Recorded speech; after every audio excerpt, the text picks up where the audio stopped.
नमस्कार साथियों, स्वागत आप सभी का हिंदी व्याकरण के महत्वपूर्ण प्रश्नों की श्रृंखला में आप सभी का स्वागत। साथियों, ये प्रश्न चाहे आप किसी भी स्टेट किसी भी कॉम्पिटिशन्स की तैयारी कर रहे हैं तो ये प्रश्न आपके लिए अति महत्वपूर्ण रहने वाले हैं। ये प्रश्न परीक्षा में बार बार पूछे जाते रहे हैं। अगर आप हिंदी ग्रामर अगर आप तैयार कर रहे हैं तो आप अपनी तैयारी को इस क्लास के माध्यम से जान सकते हैं। जी हाँ साथियों, मैं पंकज शर्मा आप सभी का अपने चैनल पर स्वागत करता हूँ। अगर आपने हमारे चैनल से अभी तक नहीं जुड़े तो चैनल को ज़रूर सब्सक्राइब करके ज़रूर जुड़िएगा। साथियों, पहला प्रश्न आपके सामने, वर्ण किसे कहते हैं। टॉपिक वाइज हमारी टेस्ट सीरीज चल रही है, वर्णमाला से स्टार्ट किया है। वर्ण किसे कहते हैं। देखिए, किसी भाषा के लघुत्तम व्यंजनों को क्या वर्ण कहते हैं, किसी भाषा के लघुत्तम स्वरों को क्या वर्ण कहते हैं, किसी भाषा की लघुत्तम जो सार्थक ध्वनियाँ हैं उनको वर्ण कहते हैं, या किसी भाषा के जो अलघुत्तम सार्थक अक्षरों को वर्ण कहते हैं। किसे वर्ण कहते हैं ये हमें देखना है। देखिए, तो यहाँ पर बात करें अपन, जो ऑप्शन सबसे सही दिख रहा है, हम सारे ऑप्शंस की व्याख्या भी साथ के साथ करते रहेंगे। इसका राइट आंसर पहले मैं आपको बता देता हूँ। इसका राइट आंसर क्या है, सी इसका करेक्ट आंसर है। किसी भाषा की जो लघुत्तम सार्थक ध्वनि है उसे क्या कहा जाता है, वर्ण कहा जाता है। देखिए, यहाँ तक तो ठीक ठीक था, लेकिन यहाँ सार्थक शब्द नहीं था, इसलिए इस ऑप्शंस को अपन ने काटा। ठीक है, यहाँ पर किसी भाषा के वही लघुत्तम जो है ना, तो इसके आधार पर यहाँ पर अपन ने, यहाँ पर भी ये चीज़ नहीं थी तो ये अपन ने काट दिया। यहाँ जो ध्वनि शब्द है और ध्वनि के साथ में कौन सा है, सार्थक। इस सार्थक शब्द को हमें समझना है। जब तक वर्ण सार्थक नहीं होगा तब तक हम वो जो है जो ध्वनि है वो सार्थक नहीं होगी। आप सभी को पता है कि जो भाषा की सबसे छोटी अगर ध्वन्यात्मक इकाई की बात करें तो वो केवल और केवल उसकी ध्वनि होती है। लेकिन यहाँ पर पूछा गया है किसके बारे में, वर्ण के बारे में। तो जो लघुत्तम यानी सबसे छोटी जो सार्थक ध्वनि है उसे क्या कहा जाता है, वर्ण कहा जाता है। तो सिंपल सी बात आपको याद रखनी है, वर्ण किसे कहते हैं। भाषा की सबसे जो लघुत्तम सार्थक ध्वनि होती है उसे क्या कहा जाता है, वर्ण कहा जाता है। होनी कैसी चाहिए वो ध्वनि, सार्थक होनी चाहिए। ठीक है, इस प्रश्न का आंसर ऑप्शन नंबर सी इसका सही जवाब रहेगा। देखिए भाई, दूसरा प्रश्न है, संयुक्तों को छोड़कर यानी संयुक्त वर्णों को छोड़कर हिंदी में मूल वर्णों की जो संख्या है वो कितनी है। प्रश्न ये है कि संयुक्त वर्णों को छोड़कर हिंदी में जो मूल वर्ण है उन मूल वर्णों की संख्या कितनी है। क्या 36 है, 44 है, 48 है या 53 है। अर्थात मूल वर्णों की संख्या आपको बतानी है। साथियों, आप सभी को पता है कि जो मूल वर्ण है उनकी संख्या कितनी होती है, 44 बिल्कुल सही जवाब है। आप कहेंगे सर ये संयुक्त जो है वर्ण वो कौन कौन से होते हैं, तो आप सभी को पता है, 6 है, त्रय है, ज्ञ है और श्रय है। ये चारों क्या हैं, आपके संयुक्त वर्ण हैं, है ना। तो इनको हटाकर कितने होते हैं, टोटली 44 वर्णों की संख्या होती है। चलिए भाई, अगला प्रश्न आपके सामने है कि वर्णमाला में मात्रा का अर्थ है। पूछा गया है किसका अर्थ, मात्रा का अर्थ पूछा गया है। वर्ण की मात्राएं मात्रा कहलाती हैं। वर्ण के उच्चारण में लगने वाला जो समय है उसे मात्रा कहा जाता है, या ध्वनि का जो परिमाण है उसे मात्रा कहा जाता है, या वर्णों का जो क्रम है उसे मात्रा कहा जाता है। मात्रा का अर्थ पूछा है तो साथियों, आप सभी को पता है जो मात्रा होती है, जैसे मैंने कहा ए और मैंने कहा आ, तो आपको पता है ये ह्रस्व वर्ण है और ये दीर्घ वर्ण है।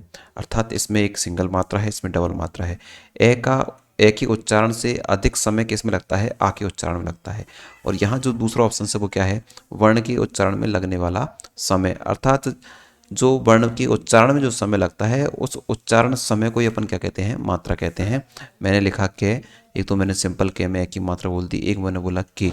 अर्थात ये जो ए है, ये ए है, ये जो है ये क्या है, ये आपका उच्चारण है, और उच्चारण में लगने वाला समय ही क्या कहलाता है, मात्रा कहलाती है। तो इसका सही जवाब क्या रहेगा, ऑप्शन नंबर बी इसका सही जवाब रहने वाला है।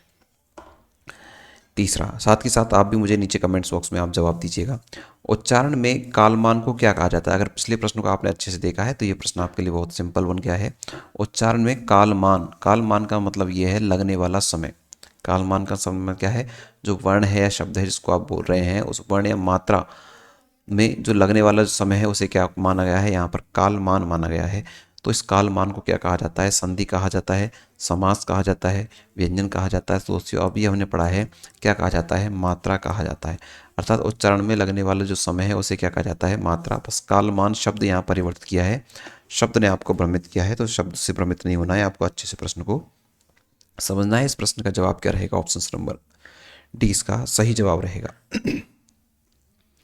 पांचवा प्रश्न आपके लिए कि जिस स्वर के उच्चारण में दो मात्राएं लगती हैं उसे क्या कहते हैं। जिस स्वर के उच्चारण में कितनी मात्राएं लगती हैं, दो मात्राएं लगती हैं, उससे हमें क्या कहते हैं।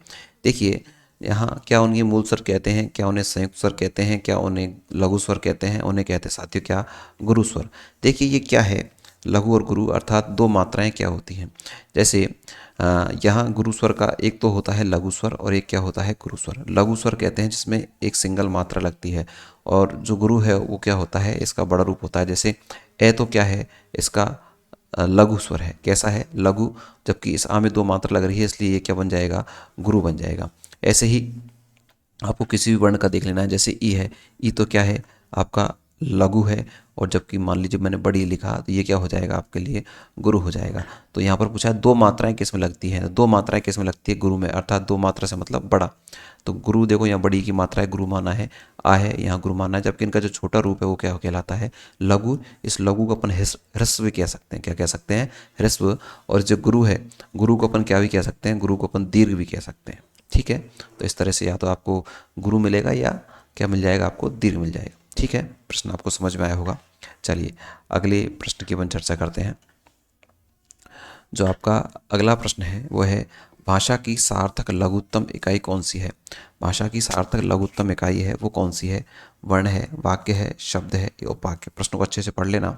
भाषा की सार्थक लघुत्तम इकाई कौन सी है, सार्थक क्या होना चाहिए, उसमें अर्थ होना चाहिए। क्या होना चाहिए साथियों, उसमें अर्थ होना चाहिए। तो देखिए वर्ण अगर मैंने लिखा ए, तो ए का तो कोई अर्थ नहीं निकल रहा। वाक्य लिखा, वाक्य ज़्यादा बड़ा हो जाएगा, लेकिन सार्थक है, जैसे ये सार्थक शब्द क्या है, सार्थक जो इकाई है वो क्या मानी जाती है, शब्द मानी जाती है। जैसे मैंने लिखा, शब्द लिखा, मैंने लिखा आम, तो इस आम का एक पर्टिकुलर अर्थ है, जबकि मैंने ए लिखा तो ए का कोई अर्थ नहीं है। तो यहाँ आम क्या है, शब्द है, यहाँ आम क्या है, शब्द है। जैसे मैंने लिखा जहाज, तो इस जहाज का पर्टिकुलर शब्द का अर्थ निकल रहा है, लेकिन मैंने लिखा जय, तो जय का कोई अर्थ नहीं निकल रहा। मैंने लिखा है अलग से, तो है का भी कोई अर्थ नहीं निकल रहा। कहने का मतलब ये है, वर्णों का जो समूह, वो समूह बनकर क्या बनता है, शब्द बनता है, और शब्द से क्या निकलना चाहिए, अर्थ निकलना चाहिए। ठीक है, तो उसे अपन क्या कहते हैं, शब्द कहते हैं। तो लघुत्तम यानी सबसे छोटी सार्थक इकाई, इकाई को क्या कहा जाता है, शब्द कहा जाता है। तो प्रश्न संख्या 6 का सही जवाब क्या रहेगा, से इसका सही आंसर रहेगा। चलिए भाई अगला प्रश्न है, 7वां प्रश्न आपके सामने है। किस क्रमांक वाली ध्वनि अक्षर ध्वनि है, किस क्रमांक अर्थात कौन से क्रमांक वाली जो ध्वनि है वो अक्षर ध्वनि है, अर्थात अक्षर किसे कहा गया है, श, ई, ज या त। देखिए आपको यहाँ सीधा सही, अगर आप थोड़ा सा भी अपना दिमाग लगाते हैं तो निश्चित रूप से कट जाएगा। देखिए ये व्यंजन है, ये व्यंजन है, ये व्यंजन है, एक ही स्वर है, तो सीधी सी पूछा गया है कि यहाँ अक्षर के बारे में पूछा गया है। अक्षर का मतलब होता है ए यानी तो क्या होता है, नहीं, और क्षर यानी क्या होता है, नष्ट होना, अर्थात जो नष्ट नहीं होता उसे क्या कहते हैं, अक्षर कहते हैं। तो देखिए इस से में से ए निकल जाएगा, च में से भी ए निकल जाएगा, त में से भी ए निकल जाएगा, इनका विभाजन हो रहा है, लेकिन ई का किसी प्रकार से हम टुकड़े नहीं कर सकते, इसलिए यहाँ पर जो अक्षर है वो क्या आ जाएगा, ई इसका सही जवाब रहेगा। चलिए भाई अगला प्रश्न,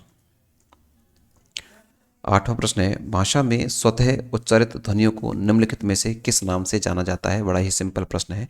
प्रश्न यह कह रहा है कि भाषा में स्वतः यानी अपने आप ही उच्चारित ध्वनि यानी अपने आप ही जो उच्चारित हो जाती है, किसी अन्य की सहायता नहीं लेती, ऐसी ध्वनियों को निम्नलिखित में से किस नाम से जाना जाता है। क्या उन्हें अक्षर जाना जाता है, ध्वनि जाना जाता है, वर्ण जाना जाता है, स्वर। तो इसका सही जवाब रहेगा स्वर। आप सभी को पता है स्वर किसे कहते हैं, जो बिना किसी की सहायता से उच्चारित होते हैं, बिना किसी अन्य वर्ण की सहायता से बोले जाते हैं, उन्हें स्वर कहते हैं। तो प्रश्न भी यही पूछ रहा है कि स्वतः ही यानी अपने आप ही, किसी दूसरे की सहायता नहीं लेते, वो क्या कहलाते हैं साथियों, वो स्वर कहलाते हैं। तो इसका सही जवाब रहेगा प्रश्न संख्या 8 का स्वर, अर्थात डी इसका सही जवाब रहेगा। चलिए भाई अगला प्रश्न, 9वां प्रश्न है आपके सामने कि हिंदी वर्णमाला में मूल स्वर कितने हैं। बड़ा ही अच्छा प्रश्न है। हिंदी वर्णमाला में कौन से प्रश्न स्वर पूछ रहा है, मूल स्वर पूछ रहा है। क्या 6 होते हैं, 4 होते हैं, 7 होते हैं, 2 होते हैं, कितने जो हैं स्वर होते हैं हिंदी वर्णमाला में, मूल स्वर। ठीक है, आपको पता है कि जो स्वर हैं, स्वर तो कितने होते हैं, 11 होते हैं, लेकिन यहाँ पर पूछा कैसे स्वर हैं, मूल स्वर। आपको पता है स्वरों में जैसे ए होता है, ए के बाद में आ होता है, ई होता है, बड़ी ई होती है, ऊ होता है, बड़ा ऊ होता है, ऋषि होता है, ए होता है, ऐ होता है, ओ होता है और औ होता है। ऐसे ये संख्या में 11 हो जाते हैं, 1 2 3 4 5 6 8 9 10 और 11 11। लेकिन ये स्वर नहीं पूछ रहा, ये पूछ रहा है मूल स्वर। तो देखिए जो मूल स्वर है, एक तो ए आपका मूल स्वर है, ऐसे ही आ बन गया, ई आपका मूल स्वर है, ठीक है, ये ऊ आपका मूल स्वर है और री आपका मूल स्वर है। ये चार ही जो स्वर हैं ये मूल कहलाते हैं, अर्थात इन्हीं से ही जो अन्य वर्ण हैं, चाहे ए ऐ ओ औ इन्हीं से बने हैं, आ बड़ी ई बड़ा ऊ ये इन्हीं से बने हैं। इसलिए मूल स्वर ही चार कहलाते हैं। कौन कौन से हैं? ए ई ऊ और री, ये मूल स्वर है। तो संख्या कितनी हो जाएगी बताइए? 4 इनकी संख्या हो जाएगी। प्रश्न संख्या 9 का जवाब रहेगा ऑप्शन नंबर सी। चलिए भाई अगला प्रश्न आपके सामने। क्लास अच्छी लग रही है तो क्लास को लाइक जरूर कीजिएगा।